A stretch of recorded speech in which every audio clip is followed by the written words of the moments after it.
Cockroach Janata ಪಾರ್ಟಿಯ ಪ್ರತಿಭಟನೆ ವಿದ್ಯಾರ್ಥಿಗಳ ಒತ್ತಡಕ್ಕೆ ಮಣಿದು ನೀಟ್ ಅಕ್ರಮದ ವಿಚಾರವಾಗಿ ಧರ್ಮೇಂದ್ರ ಪ್ರಧಾನ್ ರಾಜೀನಾಮೆಯನ್ನು ಸಲ್ಲಿಸಿದ್ದಾರೆ. ಸಿಜೆಪಿ ಮತ್ತು ವಿಪಕ್ಷಗಳ ಒತ್ತಡಕ್ಕೆ ಮಣಿದು ಧರ್ಮೇಂದ್ರ ಪ್ರಧಾನ್ ರಾಜೀನಾಮೆಯನ್ನು ಕೊಟ್ಟಿದ್ದಾರೆ. ಇವತ್ತು ನೂತನ ಕೇಂದ್ರ ಶಿಕ್ಷಣ ಸಚಿವರಾಗಿ ಜೋಶಿ ಅಧಿಕಾರ ಸ್ವೀಕಾರವನ್ನು ಮಾಡಿದ್ದಾರೆ.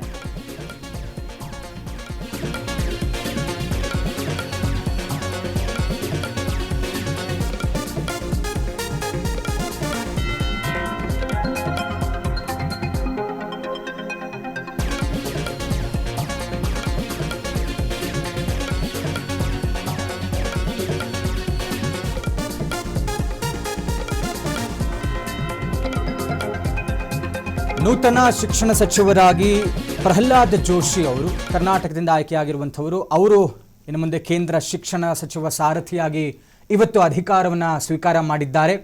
ಏನು ಕಳೆದ 26-28 ದಿವಸಗಳಿಂದ ದೊಡ್ಡ ಮಟ್ಟದಲ್ಲಿ ದೇಶವ್ಯಾಪಿ ಚರ್ಚೆ ಆಗ್ತಾ ಇದ್ದಂತಹ ವಿಚಾರ, ಪ್ರಮುಖವಾಗಿ ಕಾಕ್ರೋಚ್ ಜನತಾ ಪಾರ್ಟಿ ಜೆನ್ಸಿ ಅಂತ ಕರೆಸ್ಕೊಳ್ತಾ ಇರುವಂಥವರು ಬೀದಿಗಿಳಿದು ಪ್ರತಿಭಟನೆಯನ್ನು ಮಾಡ್ತಾ ಇದ್ರು. ದೆಹಲಿಯ ಜಂತರ್ ಮಂತರ್ನಲ್ಲಿ ಆದಂಥದ್ದು ಉಪವಾಸ ಸತ್ಯಾಗ್ರಹ, ಸೋನಂ ವಾಂಗ್ಚುಕ್ ಅವರ ಆಗ್ರಹ, ಒಂದು ಕಡೆ ಅಭಿಜಿತ್ ದೀಪ್ಗೆ ಅವರ ಬೆಂಬಲಿಗರು, ಘೋಷಣೆಗಳು, ಧಿಕ್ಕಾರಗಳು, ಇದೆಲ್ಲದರ ಮಧ್ಯೆ ಅವರ ಪ್ರಮುಖವಾದಂತಹ ಬೇಡಿಕೆ ಮತ್ತು ಆಗ್ರಹ ಇದ್ದಂಥದ್ದು ಈ ಒಂದು ನೀಟ್ ಅಕ್ರಮ, ವಿದ್ಯಾರ್ಥಿಗಳಿಗೆ ಏನು ಅನ್ಯಾಯ ಆಯಿತು, ಈ ವಿಚಾರವಾಗಿ ಕೇಂದ್ರ ಸರ್ಕಾರ, ಪ್ರಮುಖವಾಗಿ ಪ್ರಧಾನಿ ಎಲ್ಲರೂ ಕೂಡ ರಿಯಾಕ್ಟ್ ಮಾಡಬೇಕು, ಹೇಳಿಕೆಗಳನ್ನು ಕೊಡಬೇಕು. ಅದರ ಜೊತೆಗೆ ಧರ್ಮೇಂದ್ರ ಪ್ರಧಾನ್ ಅವರ ರಾಜೀನಾಮೆಯನ್ನು ಅವರು ಕೇಳ್ತಾ ಇದ್ದಂಥದ್ದು.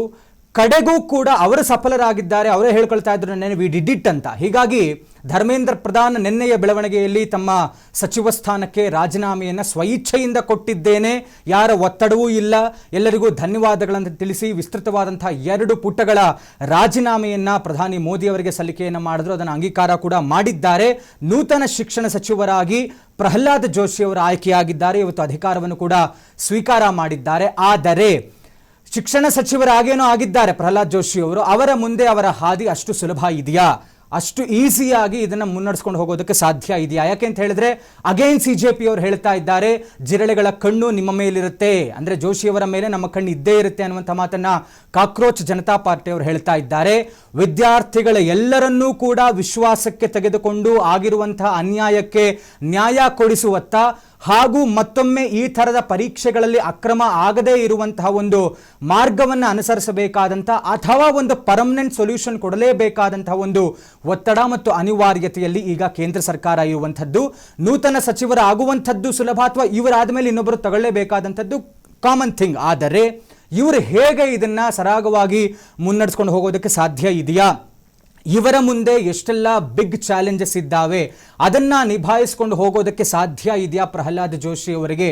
ಇದರ ಮಧ್ಯೆ ಪ್ರಧಾನಿಯವರು ಏನು ಹೇಳ್ತಾರೆ, ಅವರ ನಡೆ ಏನಾಗಿರುತ್ತೆ, ಈ ವಿದ್ಯಾರ್ಥಿಗಳಿಗೆ ಯಾವ ರೀತಿಯಾದಂಥ ಉತ್ತರವನ್ನು ಪ್ರಹ್ಲಾದ್ ಜೋಶಿ ಅವರು ಕೊಡ್ತಾರೆ, ಯಾವ ಮಾರ್ಗವನ್ನು ಅನುಸರಿಸ್ತಾರೆ, ಇದೆಲ್ಲವೂ ಕೂಡ ಇನ್ನೂ ನಿಗೂಢ. ಯಾಕಂತಂದರೆ ಇವತ್ತು ವಹಿಸ್ಕೊಂಡಿದ್ದಾರೆ, ಯಾವ ರೀತಿಯಾಗಿ ಕೆಲಸವನ್ನು ಮಾಡ್ಕೊಳ್ತಾ ಹೋಗ್ತಾರೆ. ಅಗೇನ್ ಇವರಿಗೂ ಹೊಸದು ಹೆಚ್ಚುವರಿ ಖಾತೆಯಾಗಿ ಕೊಟ್ಟಿರುವಂಥದ್ದು ಶಿಕ್ಷಣ ಖಾತೆಯನ್ನು ಪ್ರಹ್ಲಾದ್ ಜೋಶಿ ಅವರಿಗೆ. ಹೀಗಾಗಿ ಇದನ್ನು ಹೇಗೆ ನಿಭಾಯಿಸ್ಕೊಂಡು ಹೋಗ್ತಾರೆ? At the same time CJP ಅವ್ರದ್ದು ಇನ್ನುಳಿದಿರುವಂಥ ಇನ್ನೂ 2 ಬೇಡಿಕೆಗಳಿದೆ. ಹೀಗಾಗಿ ಇವರ ಬೇಡಿಕೆಗಳ ಪಟ್ಟಿಯೇನೋ ಇದ್ದೇ ಇರುತ್ತೆ. ಅದನ್ನು ಪೂರೈಸುವತ್ತ ಕೇಂದ್ರ ಸರ್ಕಾರ ಕೆಲಸ ಮಾಡಬೇಕಾಗುತ್ತೆ, ಶಿಕ್ಷಣ ಇಲಾಖೆ ಕೆಲಸ ಮಾಡಬೇಕಾಗುತ್ತೆ. ವಿದ್ಯಾರ್ಥಿಗಳು ಏನು ಮೃತಪಟ್ಟಿದ್ದಾರೆ ಅವರ ಕುಟುಂಬದವರಿಗೆ 1 ಕೋಟಿಯ ಪರಿಹಾರವನ್ನು ಕೇಳಿದ್ದಾರೆ ಸಿಜೆಪಿ ತಮ್ಮ ಬೇಡಿಕೆಯಲ್ಲಿ. ಅದರ ಜೊತೆಗೆ ಏನು ಪ್ರತಿಭಟನೆ ವೇಳೆಯಲ್ಲಿ ಹಿಂಸಾತ್ಮಕ ರೂಪವನ್ನು ಪಡೆದುಕೊಳ್ಳುತ್ತದೆ, ಲಾಠಿ ಚಾರ್ಜ್ ಆಯಿತು, ಅಶ್ರುವಾಯು ಪ್ರಯೋಗ ಆಯಿತು, ಆ ಸಂದರ್ಭದಲ್ಲಿ ಯಾರೆಲ್ಲ ಭಾಗಿಯಾಗಿದ್ರು ಅವರುಗಳ ಮೇಲೆ ಕೇಸ್ ಆಗಬಾರದು ಅನ್ನುವಂಥದ್ದು ಕೂಡ ಇವರ 2ನೇ ಬೇಡಿಕೆ ಇರುವಂಥದ್ದು. ಇದನ್ನು ಕೂಡ ಇನ್ನೂ ಈಡೇರಿಸಿಲ್ಲ ಸರ್ಕಾರ. ಈಡೇರಿಸ್ತೇವೆ ಅನ್ನುವಂಥ ಭರವಸೆಯನ್ನು ಕೊಟ್ಟಿದ್ದಾರೆ ಅವರನ್ನು ಭೇಟಿಯಾದಾಗ, ಇನ್ನೂ ಈಡೇರಿಸಿಲ್ಲ. ಹೀಗಾಗಿ ಇವರ ಪ್ರತಿಭಟನೆ ಮುಂದುವರಿಯಲಾಗುತ್ತೆ. ಅದು ಬರೀ ಕೇವಲ ದೆಹಲಿ ಜಂತರ್ ಮಂತರ್ನಲ್ಲಿ ಆಗ್ತಾ ಇಲ್ಲ, ಇದು ದೇಶವ್ಯಾಪಿ ಬೇರೆ ಬೇರೆ ರಾಜ್ಯಗಳಲ್ಲಿ ಬೇರೆ ಬೇರೆ ಭಾಗಗಳಲ್ಲಿ ಆಗ್ತಾ ಇರುವಂಥದ್ದು ಈ ಹೋರಾಟ. ಅದರಲ್ಲೂ ಕೂಡ ಇವರ ಬೆನ್ನಿಗೆ ನಿಂತಿರುವಂಥವರು ವಿಪಕ್ಷಗಳು, ಪ್ರಮುಖವಾಗಿ ಕಾಂಗ್ರೆಸ್, ಆಮ್ ಆದ್ಮಿ ಪಕ್ಷ, ಜೊತೆಗೆ ಬೇರೆ ಬೇರೆ ಎಡಪಕ್ಷಗಳು. ಹೀಗಾಗಿ ಎಲ್ಲೆಡೆಯೂ ಕೂಡ ಇದು ದೇಶವ್ಯಾಪಿ ಆಗ್ತಾ ಇರುವಂಥ ಪ್ರತಿಭಟನೆ ಇನ್ನೂ ಕೂಡ ತಣ್ಣಗಾಗಿಲ್ಲ. ಕೇವಲ ಮಿನಿಸ್ಟರ್ ರೆಸಿಗ್ನೇಷನ್ ಇಂದ ಇದು ತಣ್ಣಗಾಗತ್ತಾ ಗೊತ್ತಿಲ್ಲ.